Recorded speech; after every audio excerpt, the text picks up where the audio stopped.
Namo Buddhaya,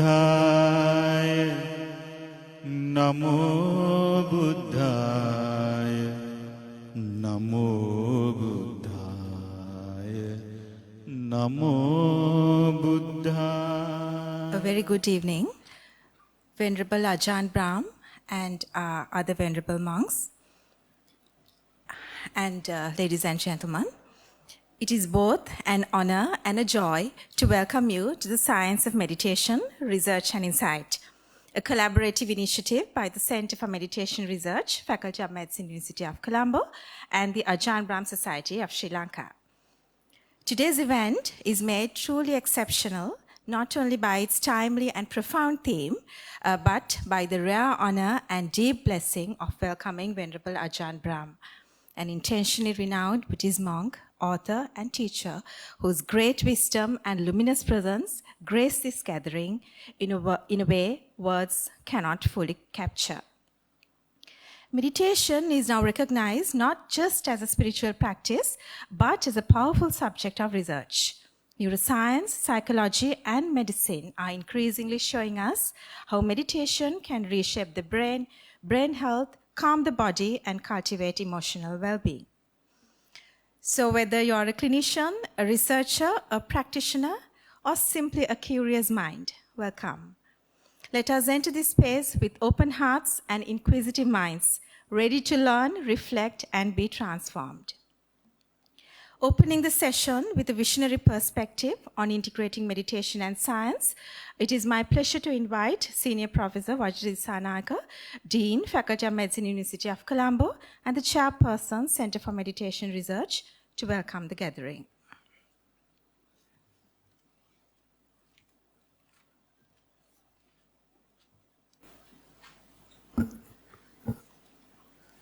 Venerable Ajahn Brahm, other Venerable Sirs, members of the Center for Meditation Research of the Faculty of Medicine, members of the Ajahn Brahm Society, invitees, participants, distinguished invitees, ladies and gentlemen. It is truly an honor for me to be standing in front of you to welcome you to this very special event, I should say a special privilege that all of us have been bestowed on, perhaps due to our past good karma.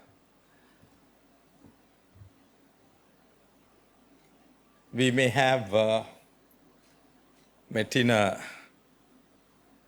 setting like this somewhere in samsara, and we are continuing to go on that journey.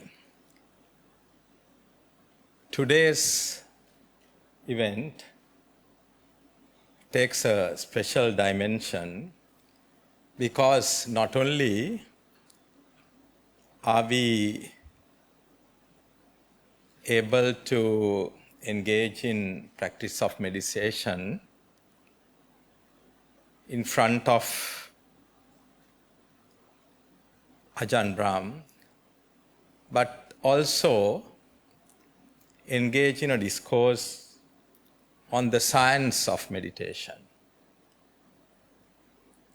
I do not think we have had a session like this before in the history of meditation research in the University of Colombo, and today will remain forever as one of those truly inspiring and memorable days in the minds of all of us, and I hope also in the mind of Venerable Ajahn Brahm. I have had the opportunity to listen to Venerable Ajahn on YouTube on many occasions, and I never thought that I would be in an audience like today with him.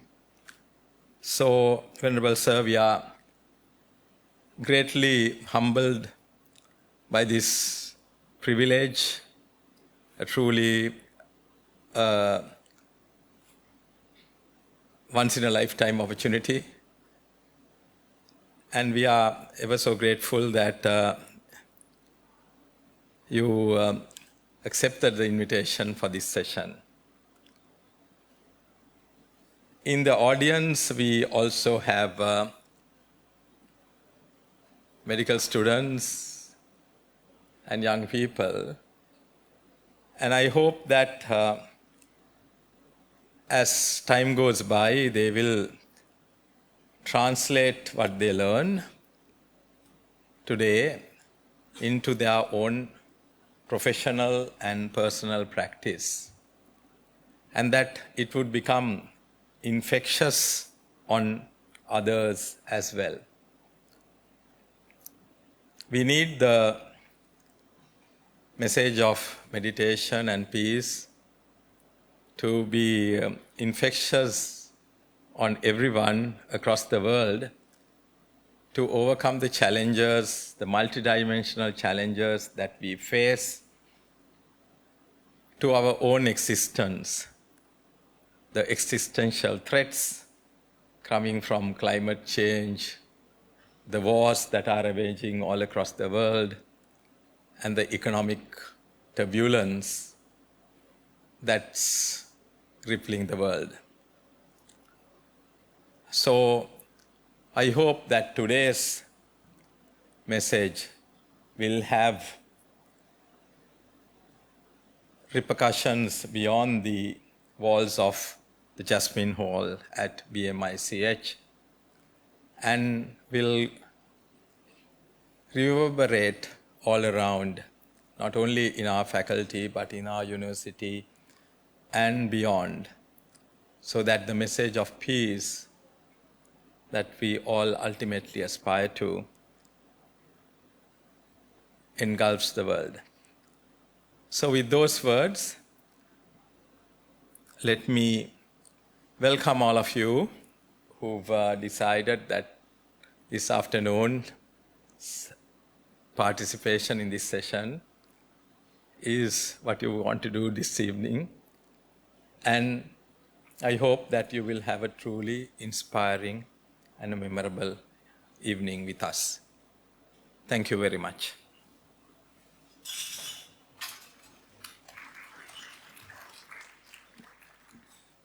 Now let me cordially invite Professor Deshanidhi Sanaka, Director, Center for Meditation Research, Faculty of Medicine, University of Colombo, for a concise presentation of key research insights from the Center for Meditation Research.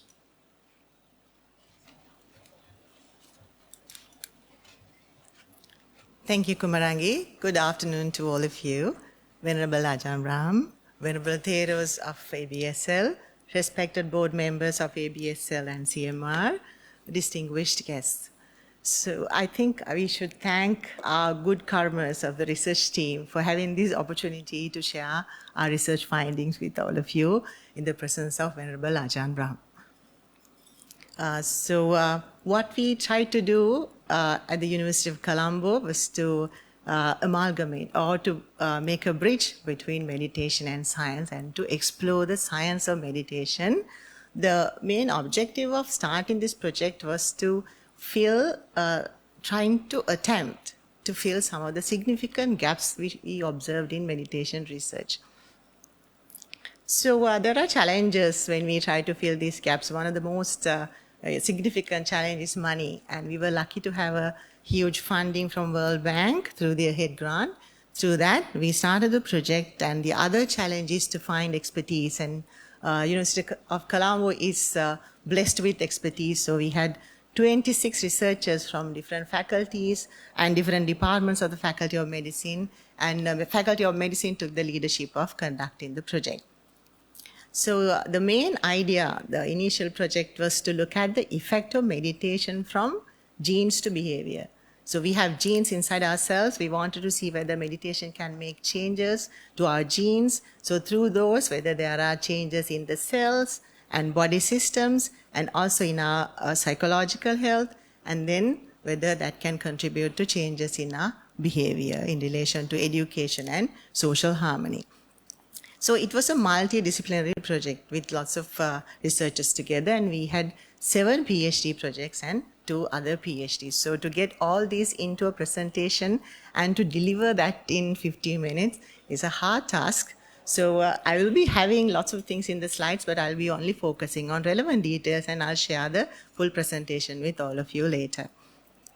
So we had 2 phases. In phase 1, what we did was to recruit 30 what we called as skilled long-term meditators. To do that, we had to develop a tool, a scientifically valid, a reliable tool, for which we used a lot of literature, focus group discussions, Delphi. So we followed the procedure in developing a tool, and then we recruited 30 skilled meditators after interviewing so many meditators in our country. And then we had to find 30 non-meditators, control. So for that also we did one-on matching. For each meditator, we matched their body mass index, education level, physical activities, diet, and everything, thinking of all possible confounding factors other than meditation. So because we wanted to have a proper control group. So this was a very hard activity and took about 1.5 years for us to achieve.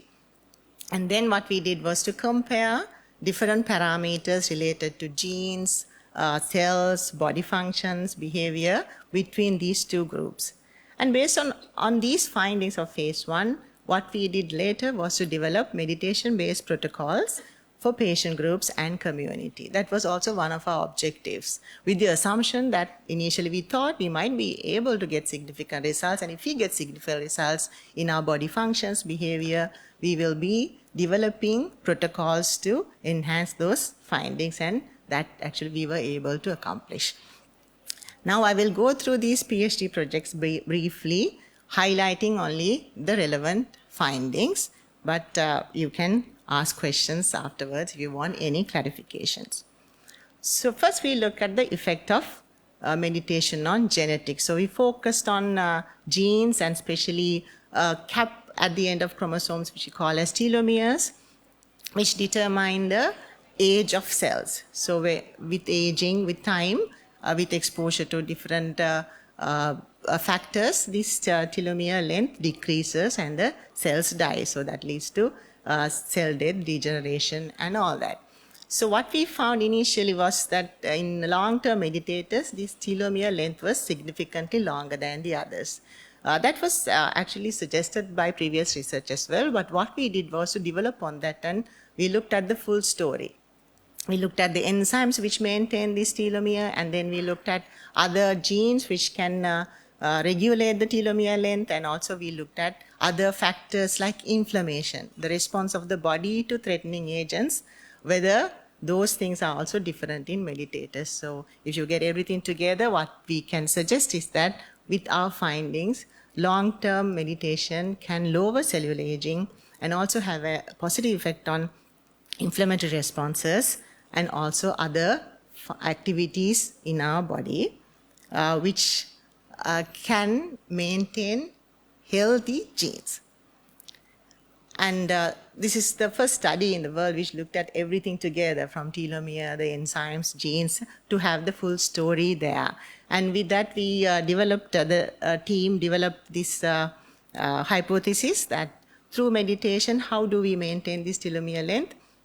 One effect is the direct effect of genes on maintaining telomere length and the enzymes. The other effect is by decreasing the excessive inflammatory responses. So inflammatory responses are mediated by molecules like oxygen free radicals, reactive oxygen species. So the hypothesis was that because of the changes that we detected, these should be lower in meditators compared to non-meditators. So then our second project was to look at the effect of meditation on immunology and neurochemical, taking forward the message that we got from our genetic studies. So we assessed the blood levels of these immune markers.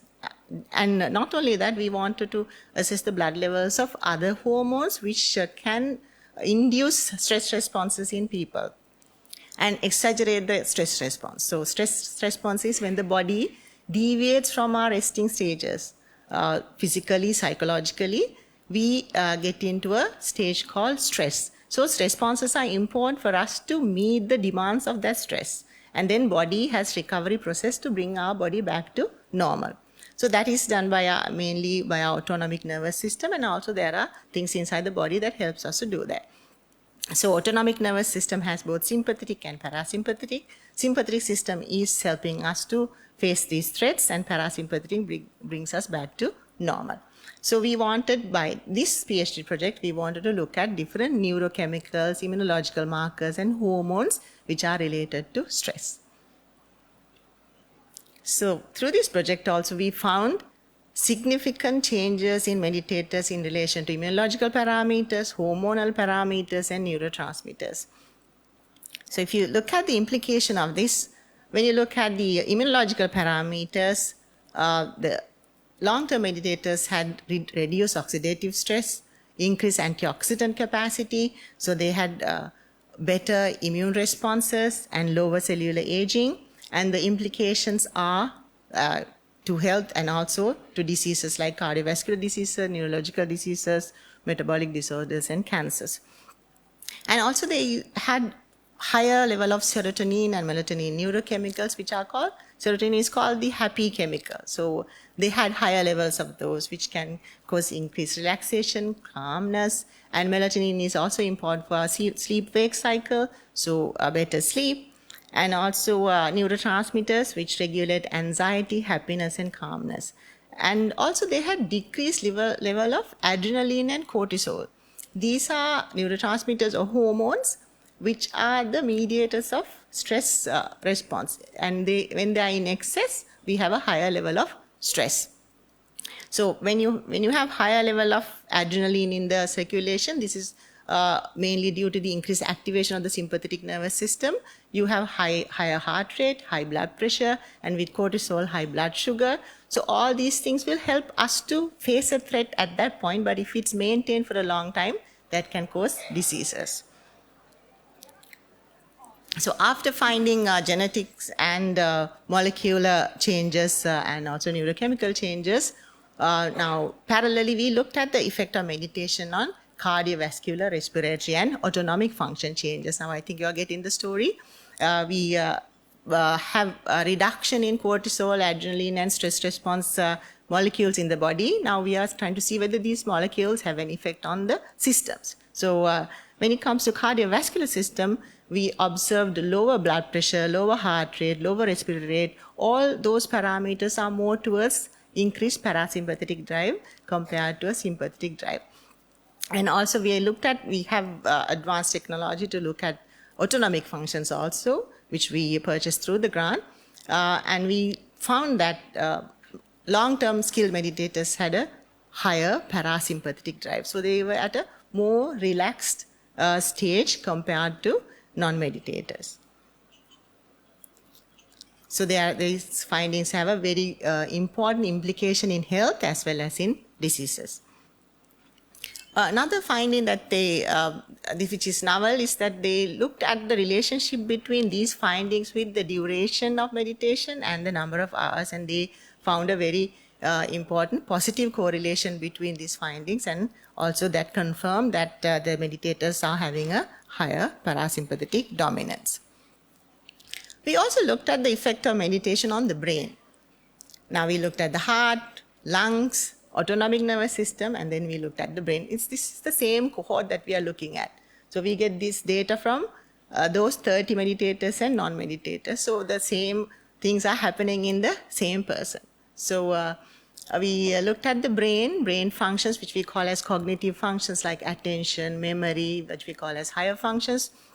And we found significant changes in memory, better memory in meditators. And then we looked at EEG, electroencephalography, recording of the brain waves, and we saw different changes there as well, significant changes. And then, so the brain waves were more towards calm, lesser activity, but we wanted to see how a meditator would respond to a stimulus, and we gave a visual stimulus, and we found that they are faster in responding to a stimulus, though the brain was calmer, because that shows that they were more alert compared to a non-meditator. And also we looked at the peripheral nerve functions as well, arms, legs, and we found that even peripherally, long-term meditators had better nerve functions. So all in all, meditators had better central and peripheral neuronal functions. So we used that knowledge to develop a protocol, intervention, meditation-based intervention, and we actually implemented these interventions on epilepsy and Parkinson's disease groups. And I'm very happy to share this information that we saw significant changes in symptoms and signs of both Parkinson's, and also increased now less number of seizures in epileptic group after this meditation intervention, and we'll be publishing these results soon. Also, we wanted to see, now we looked at heart, respiratory rate, autonomic function, respiratory function, autonomic function, brain function, and now we are looking at the coordination of the body via the endocrine system and the metabolic system, metabolic pathways. So we looked at the effect of meditation on blood, mainly the blood parameters like cholesterol level, blood sugar levels, because we were hoping to see significant changes which are more beneficial towards patients with diabetes mellitus. Though most of the parameters did not show significant changes compared to meditators, there was a very good trend towards reduction, desirable level of cholesterol, desirable level of blood sugar, and desirable level of other parameters. So these, with these positive effects, we developed a protocol for diabetes patients with diabetes mellitus, and we are analyzing these findings, and we are seeing favorable results in blood sugar control and cholesterol control in these patients, but we are awaiting confirmatory results to tell you that it worked. And another novel thing that we are doing through this study is, now since we match these meditators and controls very well, one explanation if there's a difference would be the changes in the gastrointestinal or the digestive system. So we are assessing the digestive system, and we are using new technology to assess this, and soon we will have the findings also of that, and we are analyzing the data. After looking at all the body systems, we also parallelly looked at the psychological health. We compared the psychological parameters between this meditator group and the non-meditator group, and we found significant reduction in depression, anxiety, stress, and significant increase in resilience. So this also shows that in the same cohort with all these physical changes, there are important psychological changes as well. So another important finding is that meditators had a higher level of perceived quality of life. They felt better. They felt better about their life. So with that, we developed a protocol to improve the quality of life of patients with chronic kidney disease, and we got approval for that protocol as well, and we'll be implementing that soon. Another highlight of this project was to look at the effect of meditation on connectedness to nature and climate mitigation. The findings show that meditators have a better connection with nature and a low per capita carbon footprint. We had a tool to assess their meditation experience, and we correlated their experience, and there was a significant correlation of their meditation experience with lifestyle, perceived quality of life, connectedness with nature, and also carbon footprint. So it shows that meditators are more connected and more positive towards nature. This is also one of the first, I think probably the first study looking at those in the world. And then we developed a clinic or trial for this also, which we call as Cultivating Green Lifestyle Trial. And these days we are implementing that at the corporate sector. So those were our PhDs. So in summary, those 7 were the PhDs, and almost all have completed data collection, and some have actually finished their PhDs as well. Other than those, we had 2 other projects where we looked at the effect of meditation on education, especially focusing on teachers. So we looked at something called teacher immunity, how immune the teachers are to stressors at school.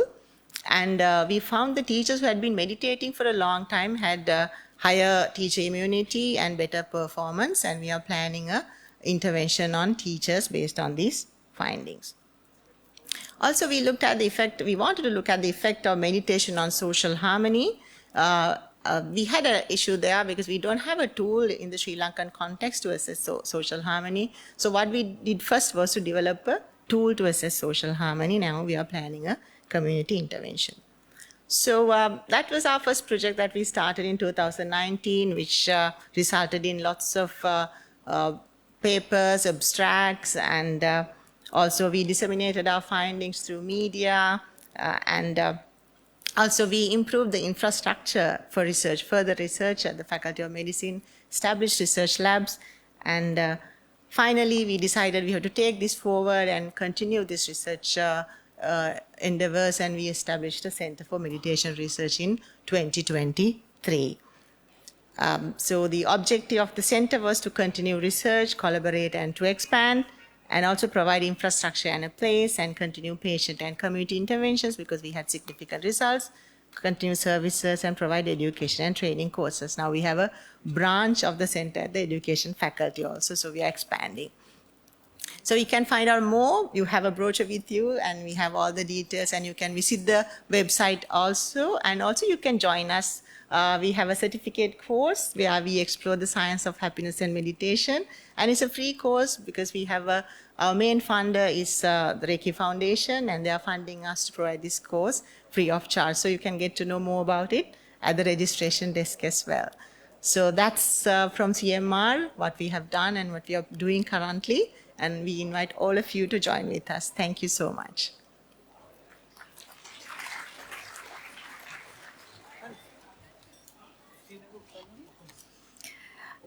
At the very heart of today's gathering lies this rare offering, where wisdom meets stillness and science boast to the silent depths of lived experience, guided by the gentle presence of Venerable Ajahn Brahm.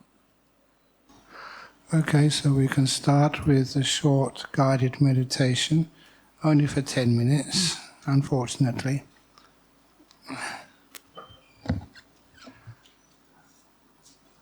So please don't be concerned, this is not religious at all. It's just general how to calm the mind and make it very, very, very peaceful. So if you can, please close the eyes. You're very safe here. One of the reasons when you know you're with good people, kind people, it makes it easy for you to relax when you close your eyes.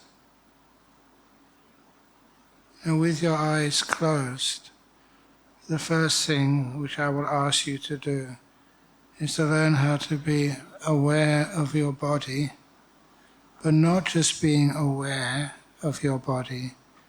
Add this other ingredient called kindness.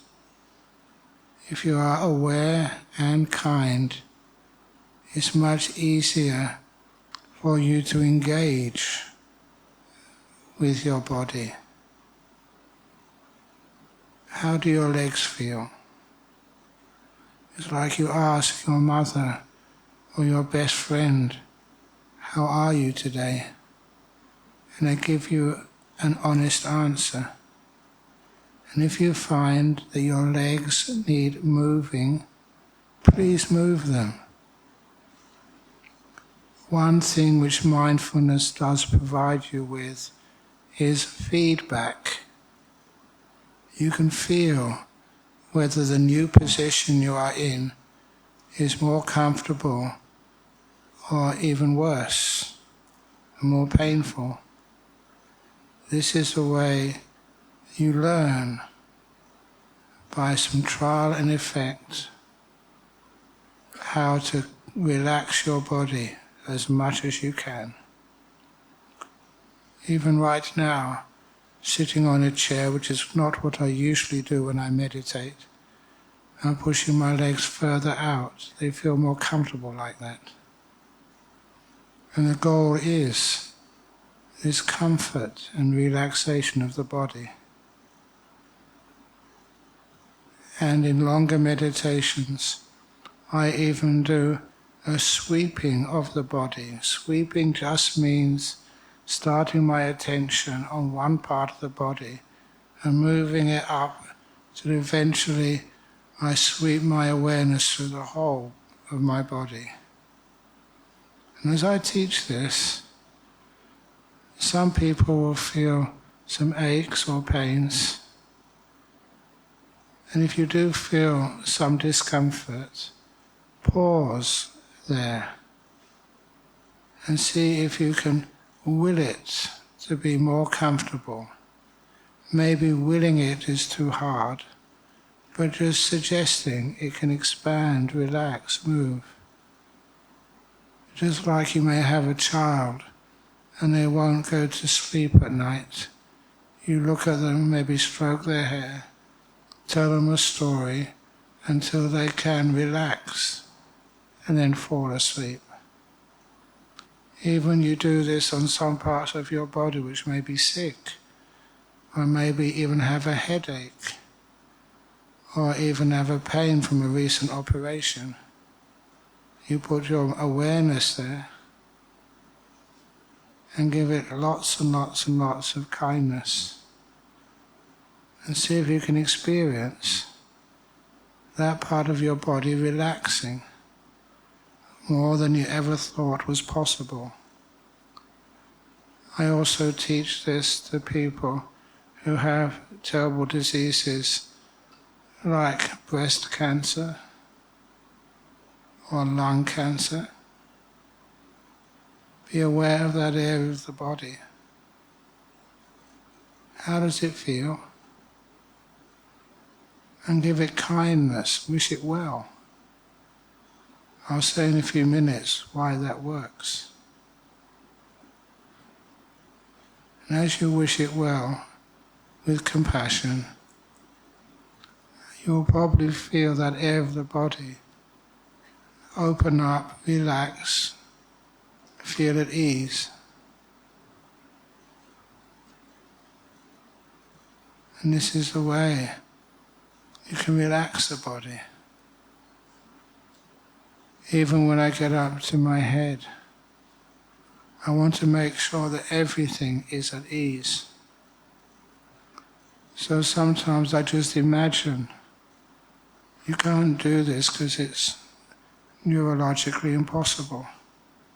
I imagine that my skull has a hinge on one side.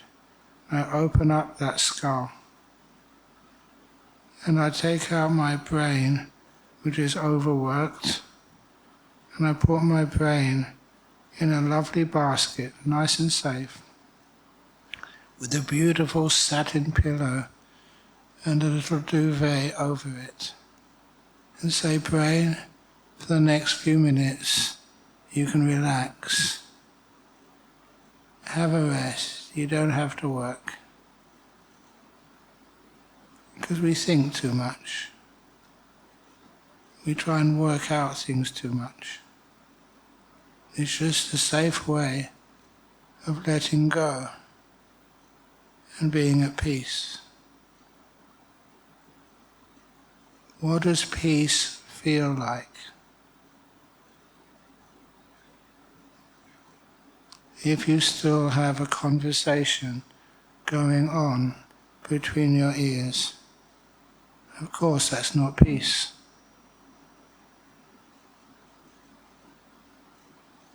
See if you can just be in this moment and not try and describe things.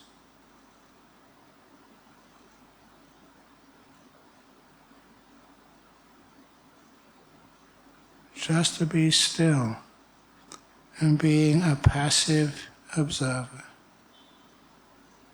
not making any decisions, but just experiencing this moment.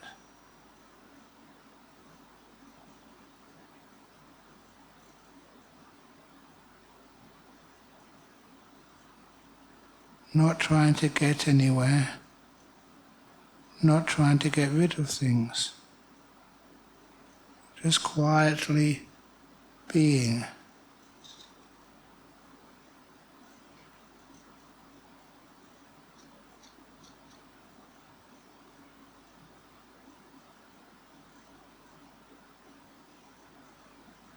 Letting go of all past, not being concerned with the future. The best way of dealing with the future is being in the present moment now, with kindness.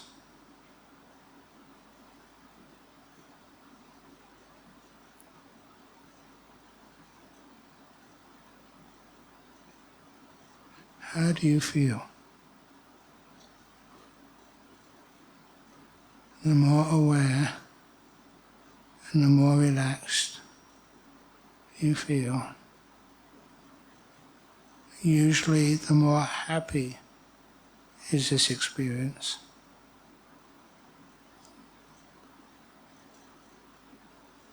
Meditation is a path of experiencing more and more joy, more energy.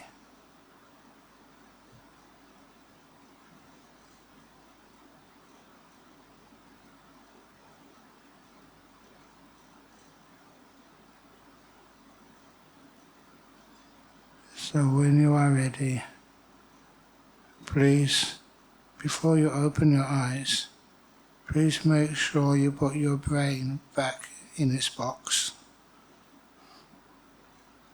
And then open your eyes to complete this short, guided meditation.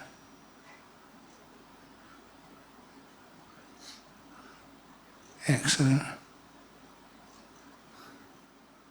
Okay, now the usual thing which you do when you're sitting in front of a microphone, talk. And I was picking up on some of the things which you are experimenting on. And one of those things is just some of the signs of being a relaxed person.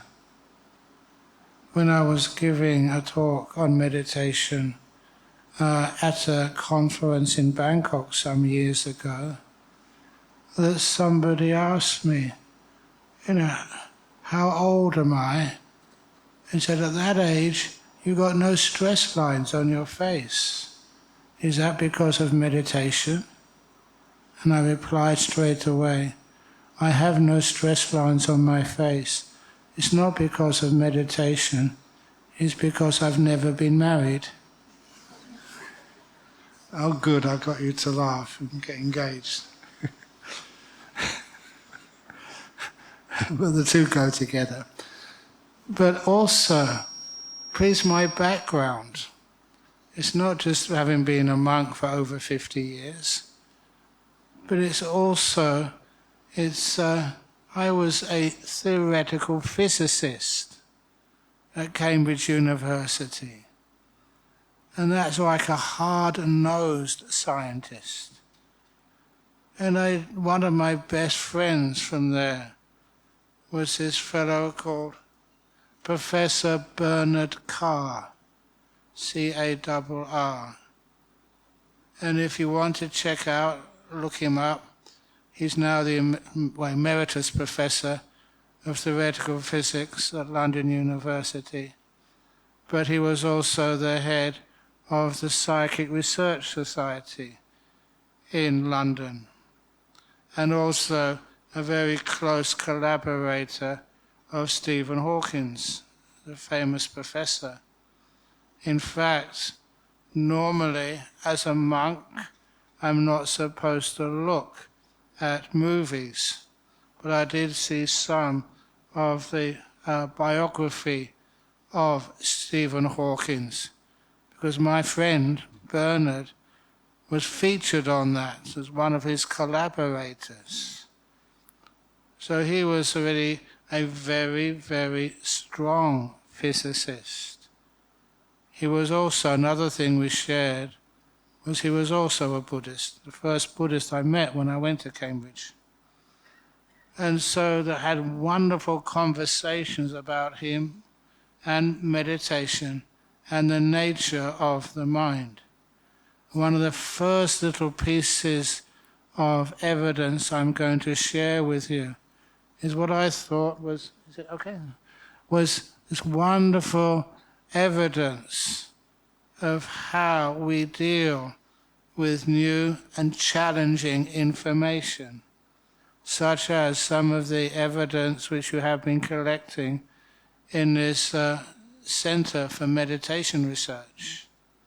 Some of these things we think are impossible. Why? This particular experiment, which was done at the Imperial College in London.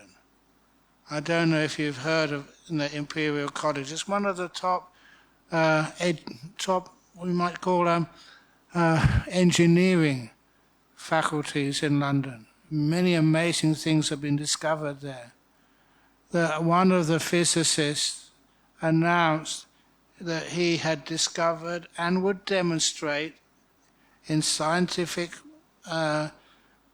in a scientific context the evidence to prove levitation, in real levitation. Have you ever seen levitation just done by the mind? That was a part of Buddhism which many people had heard about. Even that was the reason why I was invited for the first time when I went to Australia to give a talk at a prison. When I went to this prison in Bunbury, south of Perth, we had a maximum turnout of the prisoners there. It was only a small prison, and about 100 out of a full muster of about 105 prisoners came to listen to my talk on meditation and levitation. And I was so inspired to have such a full turnout, I decided I would really give it my best. And during that talk, not like here, during that talk, one of the prisoners stood up, put up their hand, and said, "Can I ask a question?" Now, whenever you get interrupted by such a big, strong, fully scarred man like that, you always say, yes, please, what's your question? He was kind of a monster in size. And he said, he was asking it for all the other prisoners in the room, is it really true that through meditation you can learn how to levitate and fly over walls? That's what he said. I'm not making this up. And I did say, oh, well, honestly, it's possible, but it really takes a lot of training. Imagine you could find someone like that in your class, or as your experimental volunteer, who could actually do that. That would be pretty impressive. I think you get many grants. But when I said yes, but it takes such a long time and a lot of commitment, and that's when, the next time I went to that prison, it's only 3 or 4 people turned up for the class instead of over 100. It soon worked out why they wanted to levitate, to fly over the walls. But nevertheless, at this particular Imperial College in London, this experimenter came in. He was a well-known physicist himself. He came in with a flower pot. I haven't got a flower pot here, but an ordinary flower pot. So have a look. It's got no wires on it or anything, so everyone could examine the flower pot. He put it on the bench in the laboratory, or the laboratory lecture theatre, and then he said, in order to levitate this, I've got all these machines over here, these UV UV video cameras, ultraviolet, infrared cameras, every type of machine I could borrow from this very, very well-known university. So if something happens, we can record it as proof. He said, I'm sure it's going to happen. But he said, we're going to use spirituality to levitate this flower pot. So I want all of you to start chanting the Indian holy word Om. So I had all these English, European scientists, very conservative, very well known, had published so many works, got them all chanting together, Om, Om, Om, Om. And as they were chanting, the flower pot raised into the air. No wires, nothing lifting it. It rose into the air. They'd never ever seen anything like that before in their life. And then he made sure that everybody stopped chanting and the flower pot sort of went back onto the table. And then asked them, what did you think about that? The interesting part of that experiment, there was these two physicists, experimental scientists, who were used to having what they used to call like bare awareness observation. So they were just seeing. But they said that flower pot never raised into the air at all. They said it remained on the table. And others said, no, we saw it too. It raised a couple of inches above the bench. And they got out the photographs and the videos. It showed it being raised into the air. Oh no, that's just fake. That was just not real. We were there, we saw it. It stayed on the table. They could prove very easily it did rise up into the air. And the whole point of the experiment was to show that something which was so impossible, you blank it out. That you can't see what is too challenging for you. It's the psychology of observation that they were demonstrating in a very beautiful experiment. Then they explained exactly how it did happen. Underneath that bench, they had this huge electromagnet. And when they decided to levitate this flower pot, they turned on this massive currents of electricity, which if you turn on such amazing massive currents, you could hear the hum of the currents. And the reason they had to go Om was not to give it any spiritual power, but just to hide the fact that a big electric current was turned on. And that worked perfectly. But it wasn't just a trick, it was demonstrating just how something which is very, very unusual means much more experimental evidence has to be presented to prove to those people who say it's impossible, it can't happen, no way it can happen. To prove it takes more evidence. And even trained physicists, scientists, doctors, it takes them a hard time to accept what cannot be fully understood by what they've known so far.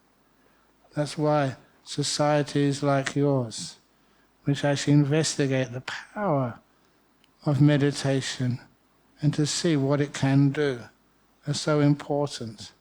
So researchers can see and feel and know that this is not a delusion. This mind, strengthened through meditation, can do enormous things.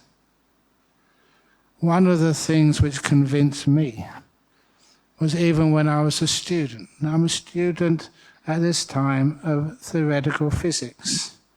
So the whole idea of science is to actually to break boundaries, to go deeper, to challenge orthodoxies and just to see what other people haven't seen yet.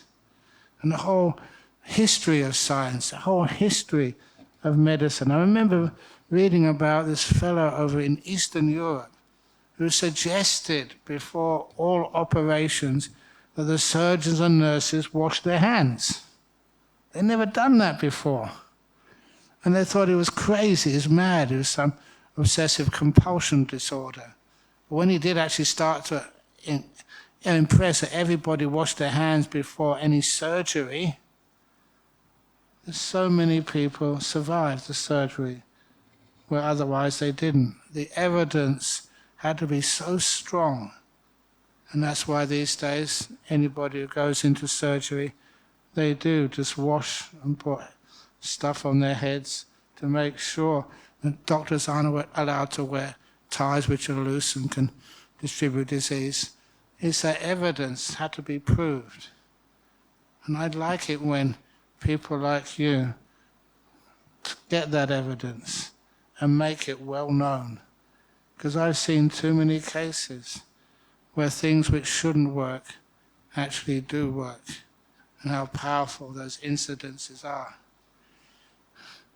You know, one of the things I get involved in, not just meditating or teaching, is in our local chapter of the Cancer Support Association. They keep changing their names. It's now called Solaris. I've been supporting them for over 35 years, going to give a talk there, at least one talk every year, and then coming to our monastery. Most of them aren't Buddhists, but they come because they hear from others it really works. So how come meditation can work on something like a cancer?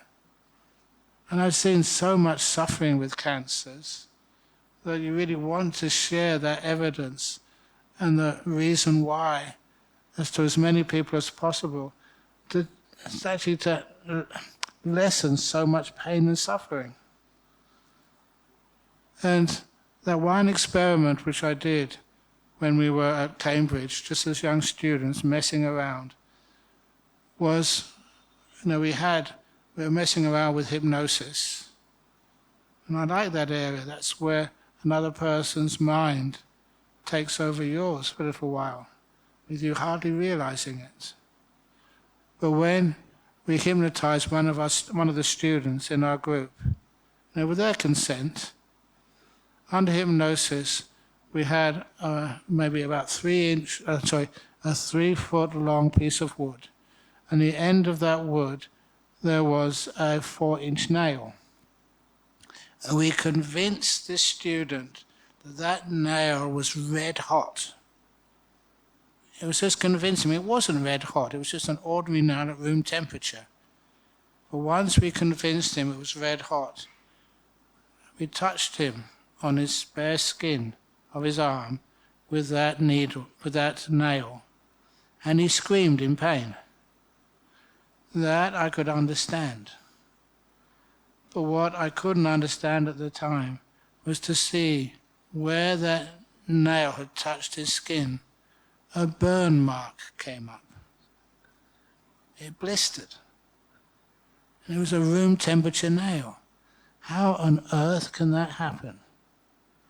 When an ordinary temperature nail burns the skin only because you believe it's red hot under hypnosis.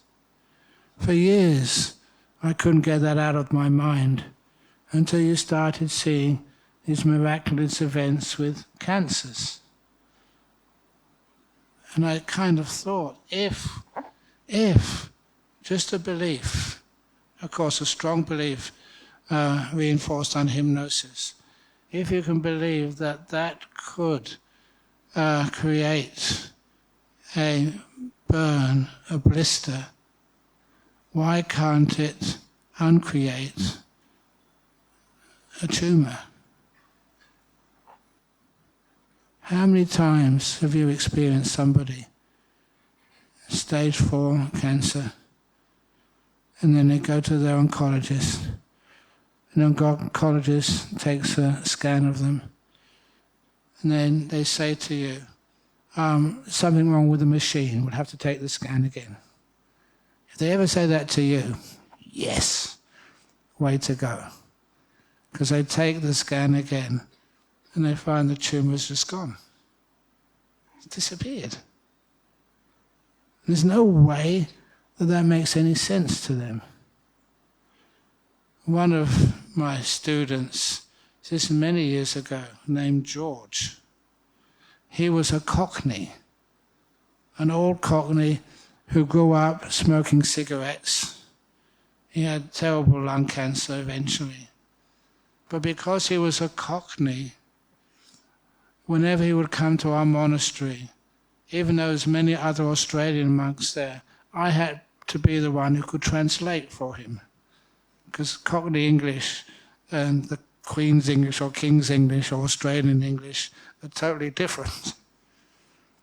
But anyway, he was a very good man. The reason why he would come to see me, the reason why I talk about him a lot, was that when he went to see his oncologist, they said, there's nothing more we can do. Your tumours at both lungs, all parts of the lungs. The only thing we could possibly do is some radiotherapy and chemotherapy, but only extend your life by about 5 or 6 months, that's all. But we'll do that for you if you want. And so he talked it over with his wife. 2 or 3 days later, he went back again. And the doctor insisted on doing another scan. And when he came back with the results of the scan, the doctor was shaking his head. And George thought, this is not a joke, by the way, this is serious. The doctor said to him, George said to his doctor, why are you shaking your head? It's got worse, hasn't it? Then the doctor looked up, George, I'm not shaking my head because it's got worse. I'm shaking my head because it's totally disappeared. George, what have you been doing? And George said, meditating.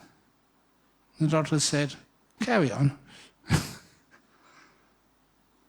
There's so many cases like that. One other case recently. This guy came on one of my retreats. He wasn't a Buddhist, this guy over in Sydney. And when the first day of a meditation retreat, I had all these complaints. People would write down their questions on a piece of paper. They're all the same. Can you please tell people on a meditation retreat to breathe quietly? Because this guy was going...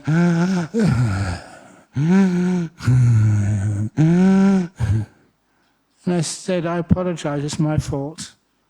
That guy has a big tumour in his sinus. And he's been told by his doctor there's nothing more the medical community in Sydney can do for him. And he just heard that maybe meditation might help. And so off he came to my retreat. I should have told everybody. That guy can't breathe through his nose. He's got a big tumour up there. And so he meditated and meditated and meditated and meditated. And please know this, for any time you do good meditation, it's not according to your willpower.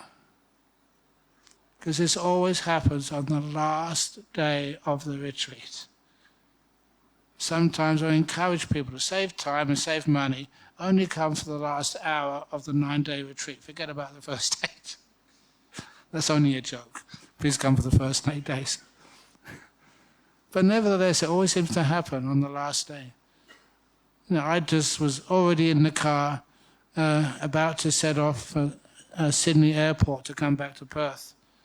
And that's when he came running after me. Ajahn Brahm, Ajahn Brahm! Yeah. He said he heard this popping noise. Pop. And he could breathe through his nose for the first time in months. He was so excited. But then it closed up after about a minute. That's pretty good though. You can actually have something you know happened. You're not imagining this. And so I said, just carry on. And sometime later, I went to Sydney again to give another talk someplace. And this guy comes up to me, and please never do this to me. He came up to me and said, "Do you remember me?" How many times have I seen each one of you? Venerable, what's your name? No, of course I'm only joking there. But also because he was dying of cancer, he looked emaciated at the retreat. And now this fit, healthy man was up in front of me. "Do you remember me?" I said, "No, I don't. Who are you?" I was being honest. And he said, "I was that man who was dying of cancer." Many, many pops later, he went into full remission. He carried on that method of meditation. It does work. It's your job to prove it. For him, it's obvious it works. He was alive and healthy. But it's my job to teach it and inspire people as much as possible on the power of this meditation and what it can actually do for you. Even, myself, I know my own body really, really well. I've been observing it for over 50 years in meditation. And you know how to relax it, to keep it really still so it disappears. And then you get these amazing experiences of meditation. I'm going to tell you one of those amazing experiences of meditation. And this is not of a Buddhist. This is of a Roman Catholic. I want to make this accessible for everybody. And this was that lady called Anita Morajani. There's a personal connection with her, which I'll explain in a few moments. That she had tumours all over her body, apparently. She was dying. And she had another operation. And during the operation, she had one of the out-of-the-body experiences. Out-of-body experiences are where just the mind, in Buddhism, citta, the sixth sense, where that separates from the other five senses. And she flows out of her body, and then for her, towards this light. Those are called the nimittas in meditation. And when she was attracted towards this light, she entered that light. The most blissful experience she'd ever had. When she came back, she interpreted that as union with God. When she explained it, you knew that that's how a person who's a Christian would interpret it. As a Buddhist, you'd say that's entering into the first jhana. And I often mention here, because I can't resist telling silly stories, that it's a shame. As a Buddhist, if you entered a jhana, you just said, "Oh, well done. It's an amazing experience. You get lots and lots of insight from that." But if you're a Christian, they will name a school or a hospital after you. You'll be, who can I top it? Okay. It'll be St. Brahm's, say, school, because they revere that as an important, valuable, high experience, which is quite unusual.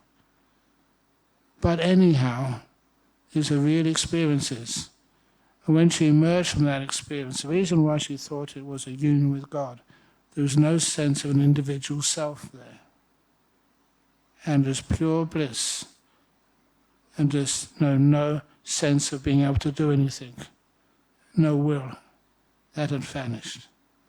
And when she came out of that experience, what usually happens after, this is for Buddhists, for deep meditation experiences, what usually happens is insights, understanding.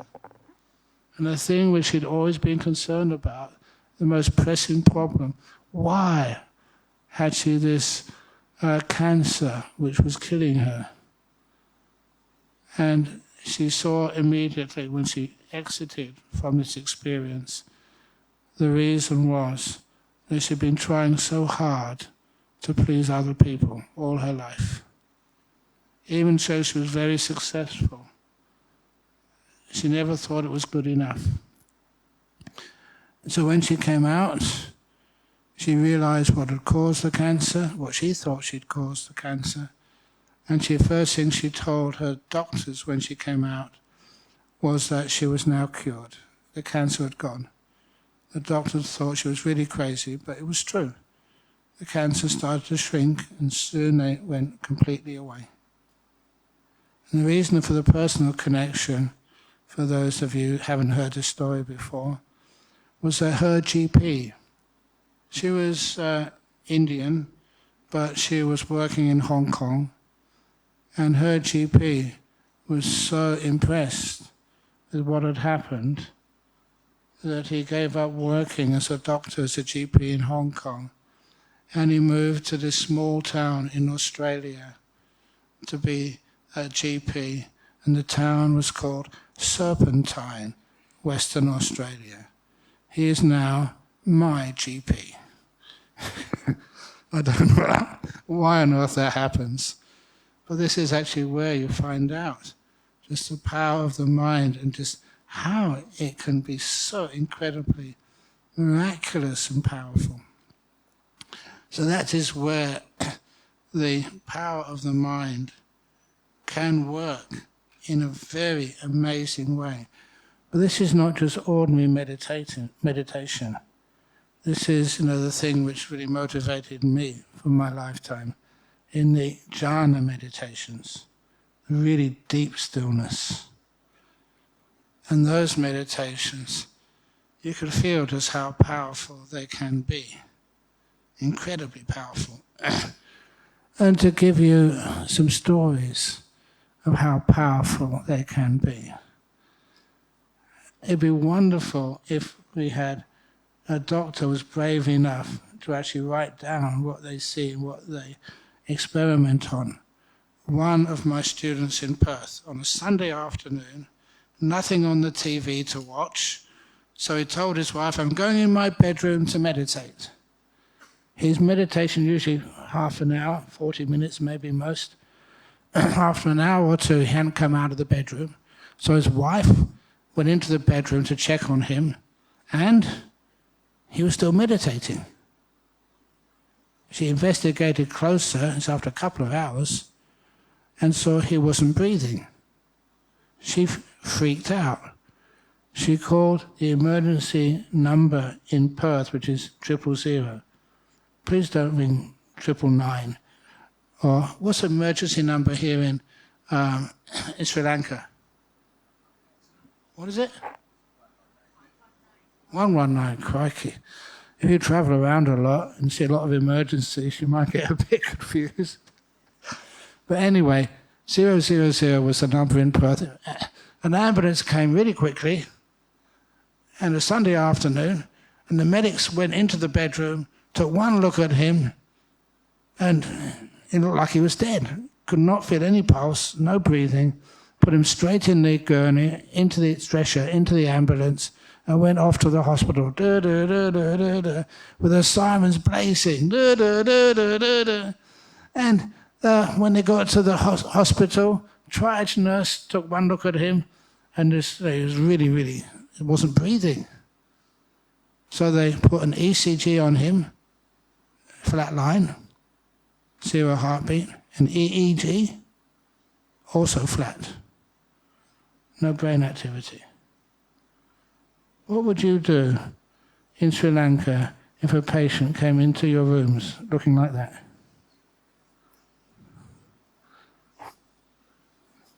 Please don't send them to the morgue. They're just meditating, for goodness sake. He was fortunate. That doctor who looked after him on that Sunday afternoon, he was of Indian heritage. His mum and dad had migrated to Perth, and he'd worked very hard and become a doctor working in a hospital. And he noticed something strange. And please, I tell you this, if meditation really takes off and more people meditate, just feel their body. The difference between his body and that of a corpse, his body was still warm. And you can read that. I've got to go. Oh, panel discussion. Okay, I'll finish very quickly. But anyway, they put, in those days, defibrillators on the body, electric shocks, to try and get his heart going again. Nothing worked. Many times, bang, bang, bang, bang, bang. Nothing worked. And then when after the doctor was again and again trying to get him going again, his wife was there freaking out. And eventually, he decided to come out of his meditation. That's it. And he came out, opened his eyes, bent up. What am I doing in here? Where's my bedroom gone? Perfectly healthy. And the doctor gave him a thorough examination, could find nothing wrong with him. And so took him, so he said, well, just go home. Imagine if you were a doctor, a young doctor, and you're explaining this, you make records of this to some senior doctor, they think you hadn't done your job properly. Someone was irrational. The person, no heartbeat, no brain activity, and giving electric shocks, and they couldn't feel them at all. They couldn't hear the sound of sirens. That's what happens, the five senses turn off. And the mind continues on. That's how you get to know what the mind is. Happened again many times. So anyway, that's what meditation can do. Okay, thank you for letting me know, because I've been as a monk for such a long time. I can keep talking and talking and talking and talking and talking and talking. So thank you for stopping me, because otherwise I'd have still been talking later on this evening when everyone goes home to bed. So now we have panel discussion. Okay, I hope that was interesting for you. If not, you can ask questions about me. Next is a panel discussion, bridging science and meditation with global perspectives. So it's a dialogue among experts from diverse fields on how meditation science can shape healthcare, education, and personal well-being worldwide. So for that, our esteemed panelists for this session would be Venerable Sir Ajahn Brahm, Professor Vajra Dissanayake, Professor Saroj Singha, and Professor Dishani Dissanayake.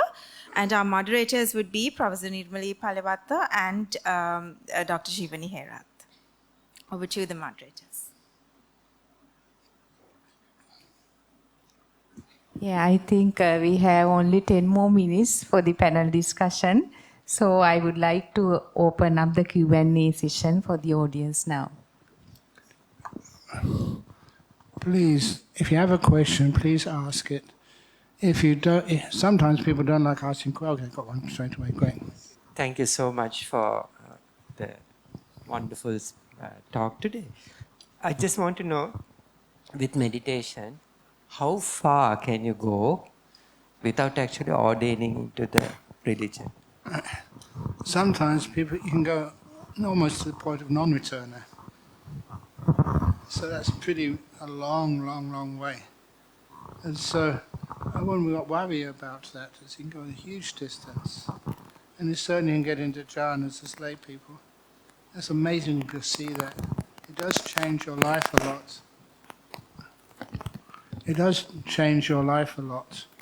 In other words, what's really important for you, what you're afraid of. One thing which happens in the deep meditations, you'll never be afraid of death anymore. You know what it is?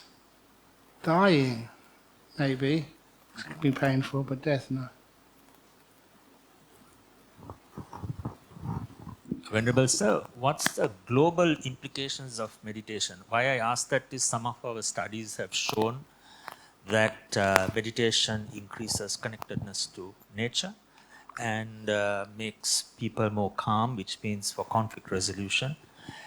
So we have been in fact thinking of application of meditation in the global arena in relation to sustainable development goals, as well as the other impetus is that the World Meditation Day has been declared by the UN on the 21st of December every year. So there is global recognition for meditation.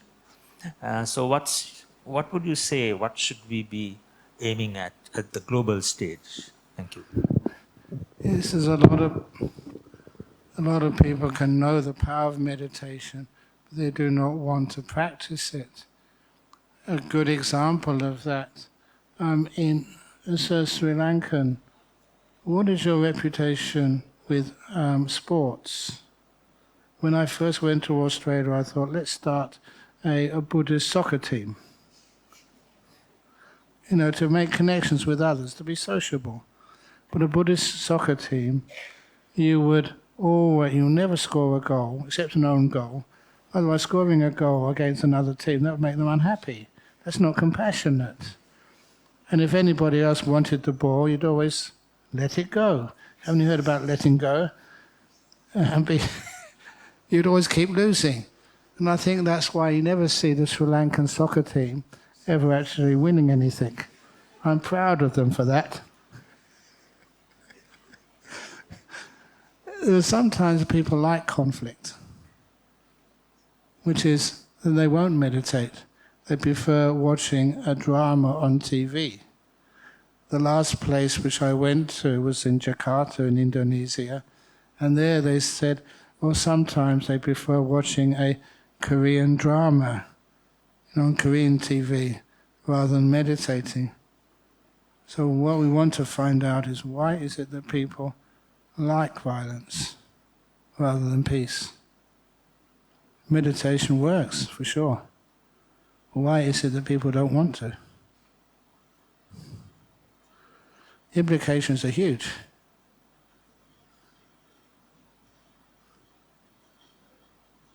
that make any sense?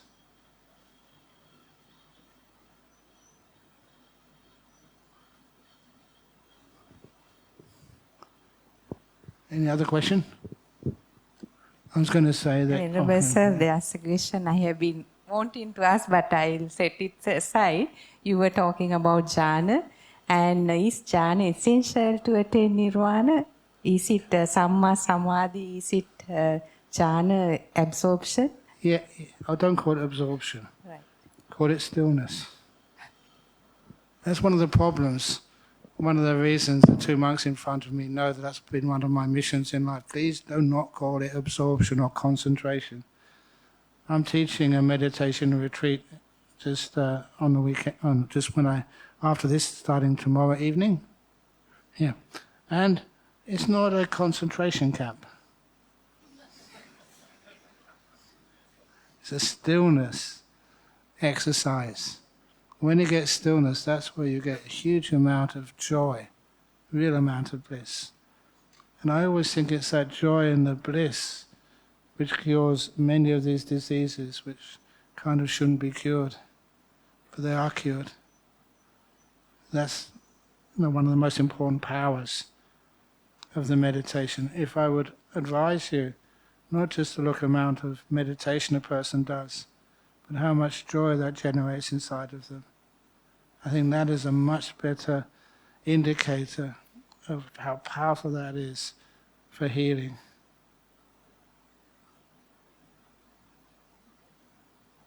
One of the last times I was in a hospital, it was scrub typhus. And it was in a third world hospital, third world place, northeast of Thailand. Nothing was working. And for about 3 or 4 weeks, and as a cocktail of antibiotics, because no one knew exactly what it was. Only later on we found out. And then what I did got so weak that I decided to meditate. I never realized you can meditate even though you have been sick for about 3 or 4 weeks. And really sick. The lowest energy I've ever had in my life. But nevertheless, you can meditate. You don't need to have a special posture. You get so deep in your meditation, you bliss out, your body vanishes. When you come out afterwards, no more fever. That was my cure. It does work, but you have to experience it for yourself to actually to know its power.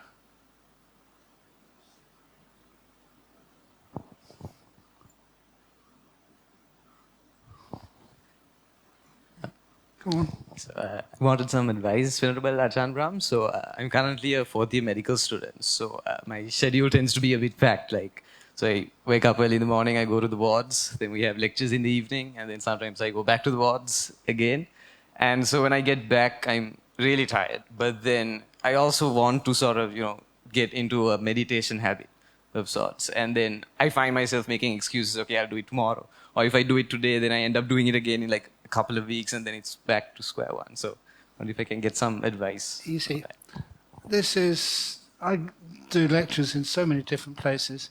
This is one I did as a keynote address for the World Computer Conference in 2019, I think, over in Daejeon, South Korea.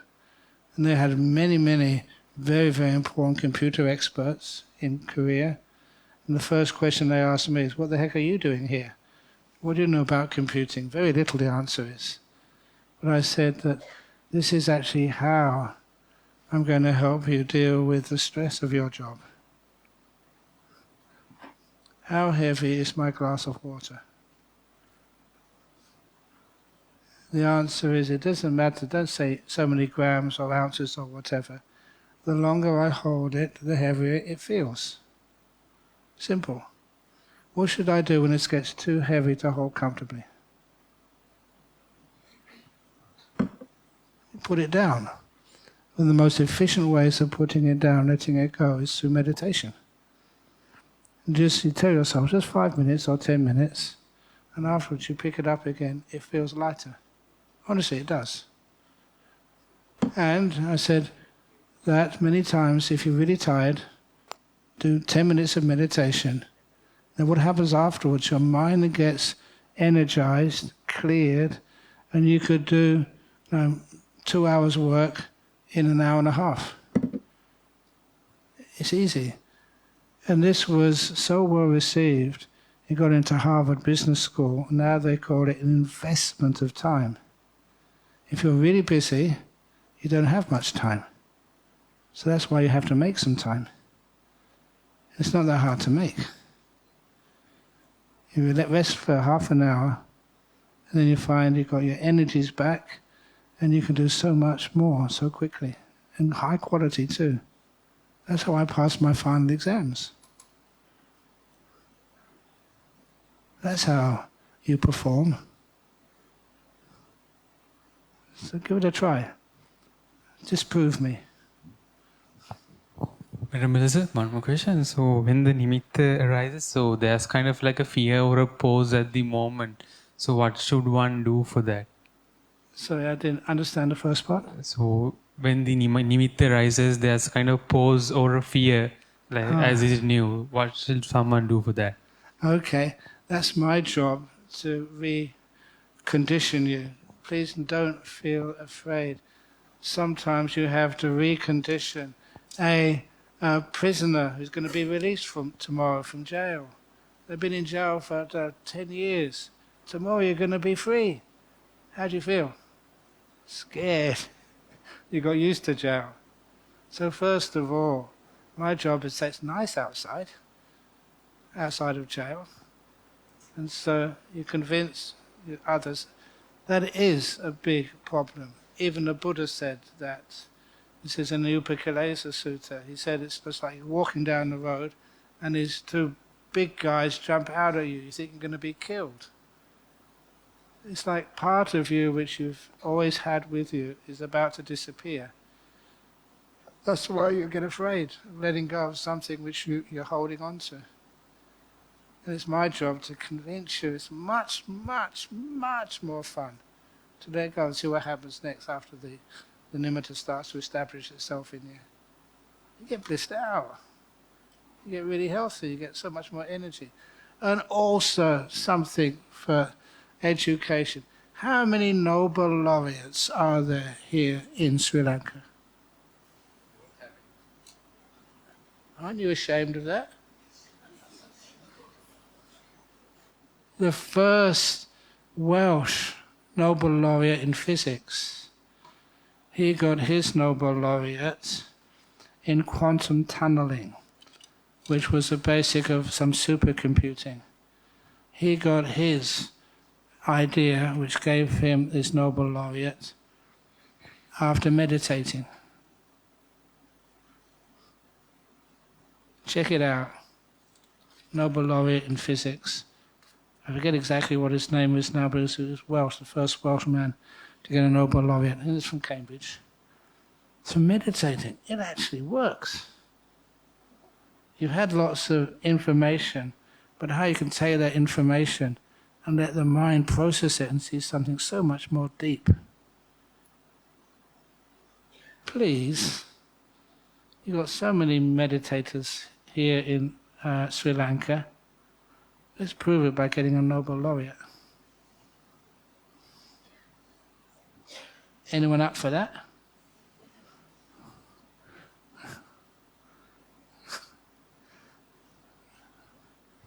Check out that story. Vandami Bhante. Bhante mentioned that meditation can be used in chronic diseases such as cancers. Is there a particular form of meditation? Is it metta meditation or is it anapanasati? Is there a particular form of meditation that Bhante recommends? Okay, thank you for asking that question. It's, my error in not teaching you what meditation is in more deeper. Anapanasati is one method of meditation. There are many methods of meditation, but what the main method of meditation, as I said, is stillness. That's a very good translation of samadhi. Never say concentration, just stillness. And again, I use whatever I have in front of me. How do I get this glass of water to be still? Okay, it's not still yet, because I'm not paying any attention to it. I'm now going to pay attention to it. Has it become still yet? I'm not concentrating, am I? I now concentrate on it. Has it stopped moving yet? I love this simile because I really am trying to keep it still. But the more I try, the more it moves. There's a very easy way to keep it still. You let go. You make peace with it. You're kind to it. You're gentle. If you let go and kind and gentle, for those Buddhists here, that's my translation into English of the second factor of the Eightfold Path. Sometimes I just say, instead of letting go, making peace, being kind, being gentle, relaxing to the max, the water becomes so peaceful. That's the type of meditation which I usually teach. Sometimes with your eyes closed, you'll soon be aware of your breath, very easy. You never start by trying to be aware of your breath. You let go, make peace, and then the breath is the only thing left to watch. It comes to you. And you don't keep holding on to the breath. Because you're at peace, you just watch it so easily. It's like a good friend. If you have a good friend, you enjoy their company, and you can spend hours with them, no effort. And then eventually, just the breath gets so comfortable, it disappears. And that's your fifth sense disappearing. So the meditation is learning how to let go of the five senses, but keep the sixth sense, the mind, perfectly alert. As I've also mentioned, in the meditation, the joy starts to come up to levels you've never experienced or thought were possible before. You're just sitting there and blissing out. It's the best way I can describe it. You see these beautiful lights in the mind. And in those beautiful lights, there's a lot of healing of the body happens. You're not even aware of the body at the time. Just the mind is just what you're aware of and the joy of that mind. Then afterwards, and then you go into the jhanas. And those jhanas are incredibly healthy for you. You may have been sick before. I never mentioned other cases. I was just over in Indonesia. There's one man over there. He's passed away now, but I don't mind talking about him. He was meditating in the jungle in Java quite a few years ago. And what he told me, he saw this beautiful star. And that's how he visualized it coming into his mind. And I really thought it was so cute what he said next. He said he married that star. His English wasn't the best, but you can understand what he meant. he kind of united with it. And then he was quite a few days, in that forest. And when he opened his eyes, the forest had changed. He asked the villagers what had happened. And apparently there was a flash flood there. He'd been underwater for days. Hadn't needed to breathe. Perfectly okay. And that is typical of what can happen to you in the deep meditations. That you become invulnerable. Even the Buddha said stories like that as well. So the power of the mind, in those very deep experiences are just phenomenal. And that's something which medicine has not really investigated and actually made use of in this world. We're talking about just another part of this thing we call a human being, the mind, which we basically forgot about for so long. In science, even Aristotle would always have 6 senses. The ordinary 5 senses plus the mind is number 6. And he called the mind as the 6th sense and the common sense, he said. Common to all the other senses, because what you see, hear, smell, taste, touch, the mind can know. So I often say, in those last 2,200 years, Western science has lost its mind.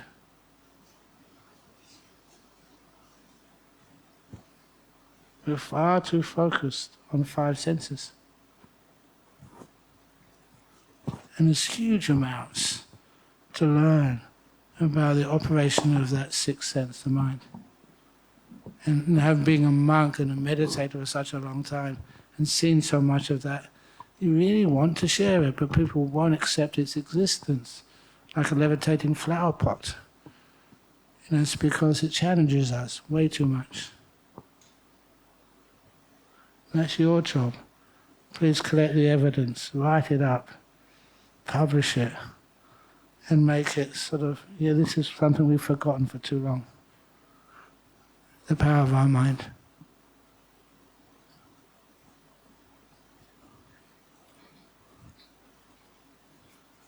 Okay. Oh yes. Okay, I've got to go now. So before we conclude the session, let me invite our Dean, Professor Vajradis Sanayaka, to present our journal, the Journal of Center for Meditation Research, to the Venerable Ajahn Brahm. First of all, from the audience, was that okay? Did I wander off the point, or did I inspire you?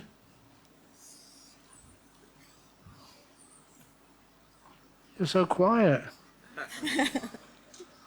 Did you enjoy it? Yes. Okay, was it too long? No. Okay, thank you. Yes. Yeah, I'm just going to...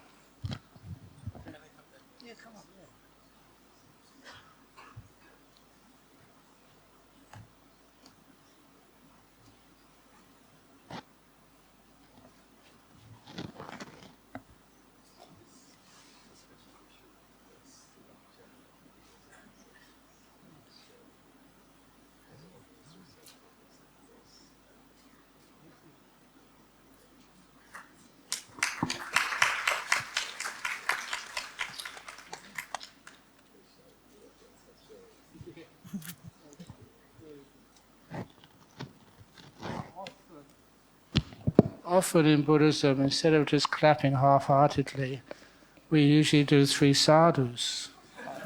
Can we do 3 sadhus? Sadhu, sadhu, sadhu. Okay, come on. 1, 2, 3. Sadhu, sadhu, sadhu. Okay. I try my best to make it interesting for everybody.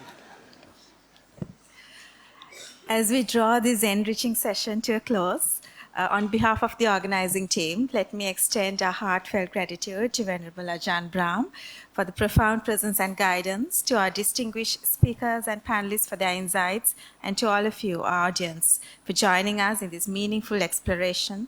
May the wisdom and calm be shared today ripple into the days ahead. Thank you.